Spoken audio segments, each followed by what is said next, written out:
Kwa maana kweli haimpasi mwanaume kufunika kichwa, kwa sababu yeye ni mfano na utukufu wa Mungu, lakini mwanamke ni utukufu wa mwanamume. Bwana Yesu asifiwe. Kwenye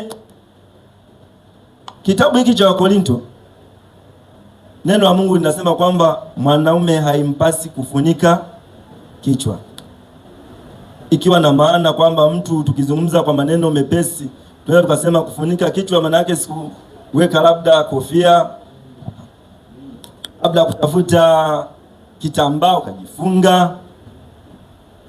Hiyo ndio tafsiri ambayo mtu anaweza akaichukulia kwamba ndio hii ambayo inazungumzwa mahali hapa, kwamba mwanaume haimpaswi kufunikwa kichwa.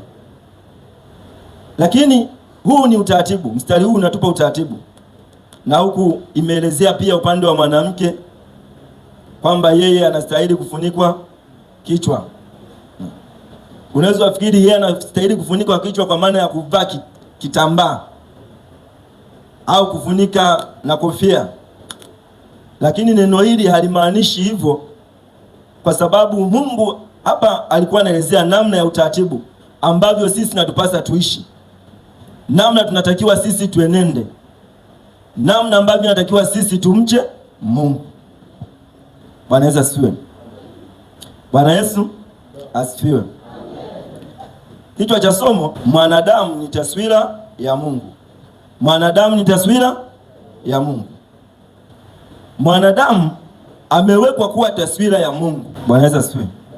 Hapo naomba mtu anisomee Mwanzo 1:26 mpaka 27. Mungu akasema, na tumfanye mtu kwa mfano wetu, kwa sura yetu, wakatawale samaki wa baharini na ndege wa angani na wanyama na nchi yote pia na kila chenye kutambaa kitambaacho juu ya nchi.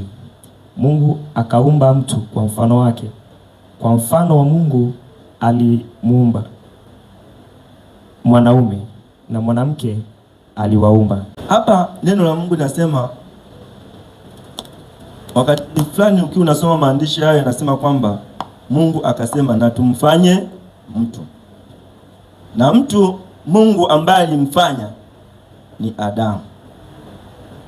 Hapo neno Adamu, wakati fulani tunapozungumza Adamu, wakati mwingine nadhani wakati mwingine labda hatuelewi. Tunaposema Adamu ni binadamu, yaani tunaposema Adamu ni mtu, haitofautisha kwamba ni mwanamke wala ni mwanaume, isipokuwa tunaposema Adamu tunatofautisha kama jinsia.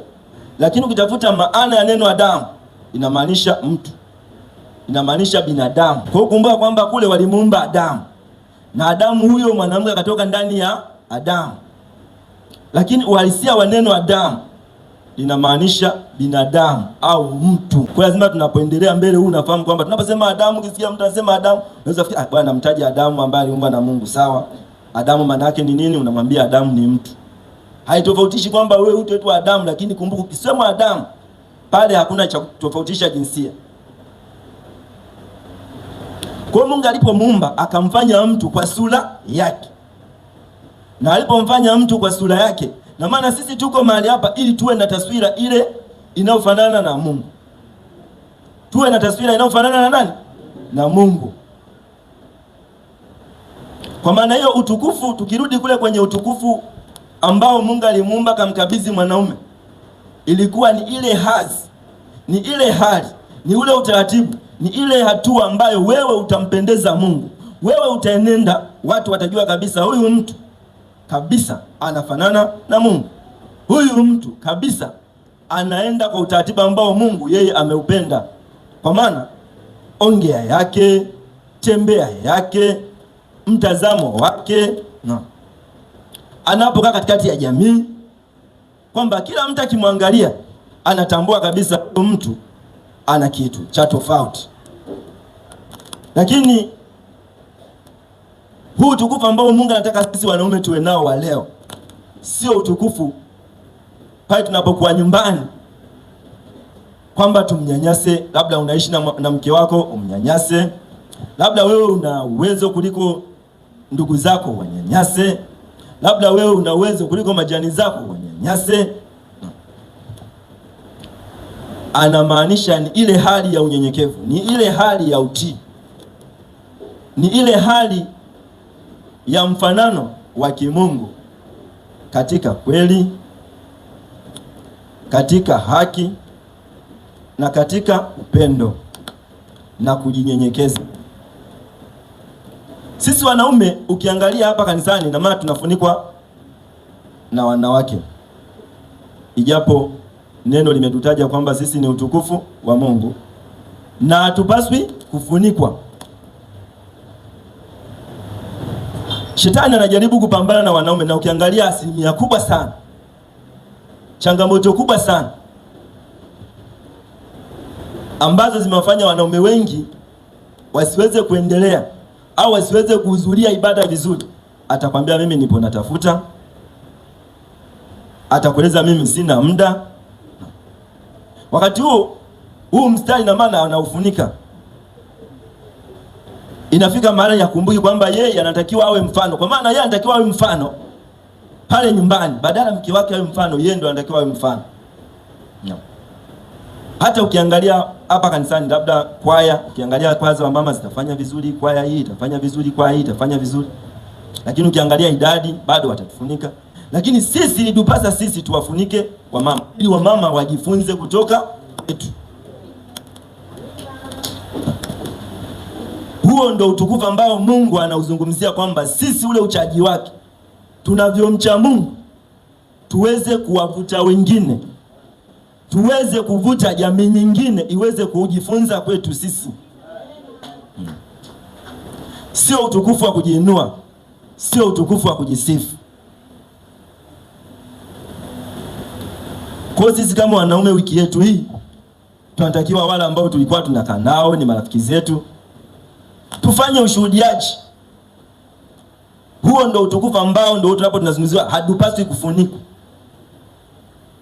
kwamba tukiwa mbele kuwashuhudia, badala ya wamama wao ndo watushuhudie, sisi tukaa mbele kuwashuhudia wa baba wenzetu, wa mama wenzetu, ndugu na jamaa. Hapo sasa ndo tutakuwa hatujafunikwa. Lakini kanisani hujaenda, mke wako anakuja na kuzana, vipi? Bwana nilikuwa nimechoka. Jana nilikosa muda na leo nimekosa muda. Ndugu zangu, huo mstari unatuasa sisi ni taswira. Kumbuka wewe ni mwanadamu ambaye Mungu amekuumba kwa mfano wake, na tunapoishi watu wanatutazama na wanatuangalia. Tukiwa tupo kwenye mashindano, tukiwa na maana tunachokishindania sisi hapa, hatushindani katika ulimwengu wa mwili, tunashindana katika ulimwengu wa roho. Na hata huku kufunikwa haimaanishi ni taswira ya uso, ni katika ulimwengu wa roho. Kwa mfano, mtu anasema mimi kule kazini kwangu nashuhudia, sisi hatujakuona. Mwingine anasema pia mimi majirani zangu nawashuhudia, sisi hatuja. Lakini kama ukiwavuta wakaja hapa, au tukienda kule tukasikia sifa njema, tutaamini kumbe mwenzetu anafanya sehemu yake. Maana yake hajafunikwa na wale wenzake, wanamtambua pale alipo, wanatambua kazi alionayo, wanatambua mazingira, na hata mahali na maana anapotoka na anapoenda wanapatambua. Huo ndo utukufu ambao sisi tulikabidhiwa. Lakini ukija kuangalia huku, na maana huo utukufu umeambatana na mwanamke, na ndio maana sisi hapa tupo wanaume na wanawake. Wanawake walifanya, na sisi tupo katika nafasi ya kufanya. Tunaendelea kuhimizwa na viongozi wetu kwamba tusifunikwe, kwa sababu ni sehemu ya utoaji. Sehemu hii ya utoaji ni ibada. Pamoja na mambo mengine tunayofanya, taratibu za maisha, mienendo, unyenyekevu, lakini lazima tukumbuke kwamba sisi ni taswira ya Mungu. Mtu akisema mimi ni taswira ya Mungu, lazima matendo yale ambayo Mungu aliyadhihirisha inatakiwa na yeye ayadhihirishe. Mwenendo wako ukutambulishi kwamba kweli huyo mtu hajafunikwa na mazingira. Mfano, kazi nyingi hapa duniani zina changamoto. Haijalishi umesoma, haijalishi hujasoma. Yaani kazi zote tunazoziona hapa duniani zina changamoto tena kubwa sana. Mfano, umesoma anakuja mtu anafika pale, anaingia labda ofisini kwako, bwana, nahitaji unisaidie kitu fulani. Na anaposema nahitaji unisaidie kitu fulani, na hela amekuwekea mbele. Ukiangalia haikuzui kwanza, pili haina ushahidi, tatu unaweza kufanya hata ukimkana inawezekana. Kwa mfano mimi hapa nikichukulie upande wa kazi yangu, mtu anaweza kuja labda ni mdada na mume wake yupo sehemu fulani, akaja akaniambia, daktari, mimi mume wangu amesafiri, lakini sasa ili huyu bwana aweze kunitumia hela anatakiwa asikie mimi ni mjamzito. Sasa nina 50,000 hii, naomba unisaidie ili nitakapopata majibu nikimtumia kule, hela inafanya nini? Itakuwa inaingia, sababu mimi nitapewa baby rest. Nikishapewa baby rest, nitakuwa na vitu ambavyo navifanya 1, 2, 3. Unamuuliza hapo sasa utafanya baada ya hapo, anakwambia unafikiri wala changamoto ni nini? Atakapokuwa anakaribia kurudi, mimi nitamwambia mimba imeharibika. Kwa unakaa unafikiria, huyu mtu ametunga, amefikiria, amewaza hivyo, na hela amenipa. Kwa pale ninaweza nikawa na mambo mawili ambayo naweza nikafanya. Nikiamua kula ile hela, nikamwandikia kwamba hana mimba, hawezi kunishitaki kwanza hiyo. Lakini pia kumbuka, ameniomba, tumeshakubaliana, bwana, wewe utakapofanya hivi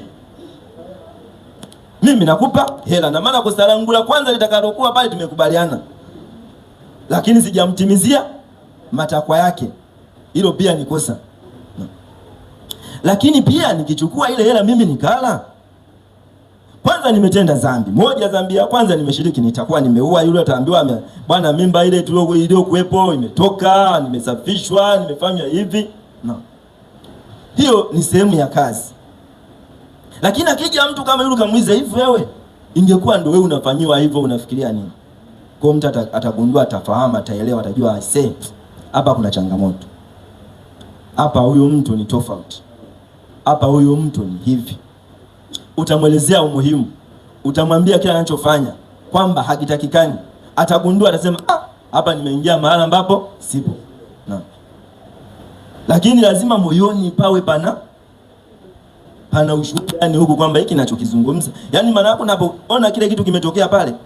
Kwa hiyo ndio maana nikasema kwamba ukija kwenye swala hili tunazungumza kwamba namna ya kuwa taswira, namna ya kuvaa ule utukufu, namna ya kuvaa ule uhalisia wa hiki tunachohubiriana mahali hapa, inahitaji neema ya Mungu.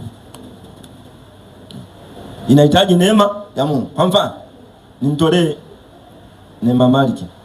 Huyu alikuwa ni askari pale karibu na kituo chetu cha polisi.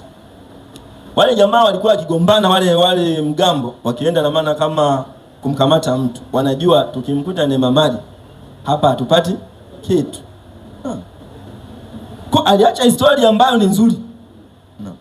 Ambayo yani maana yake watu wanajua kabisa, na maana ukishaenda kuhangaika kule, ukimleta hapa, akifika pale anauliza shida ni nini, hivi na hivi, fanya hivi, fanya hivi. Tayari wale wenzake wanabaki wanafanya nini? Anasononeka. Kwa hata kipindi fulani sivyo kitokea nini, sijui walimhamisha, nadhani walienda kumuomba, akarudishwa pale kituoni. Kwa kuna vitu katika hali ya kibinadamu ambavyo tunaishi katika mazingira haya. Haijalishi wewe umesoma, haijalishi wewe unafanya shughuli gani. Hata wewe unawezekana ukawekwa dukani kwa mtu akakwambia, bwana, wewe utauza hivi, kipato chako ni hiki, na mwisho wa siku utaondoka hivi, lakini ukafanya tofauti.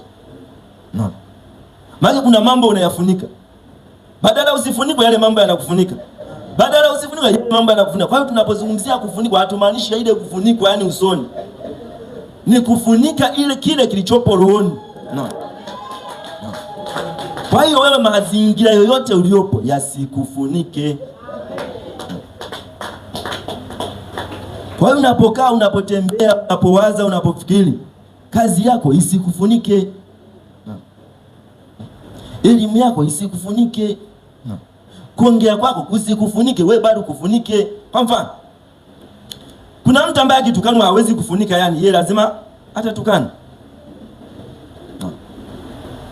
Yani mtu ametukanwa hawezi kufunika kwamba mjibu, kwa sababu ukinyamaza, kwanza watu watajiuliza, mwana huyu fulani yeye anatukanwa lakini hawezi kujibu.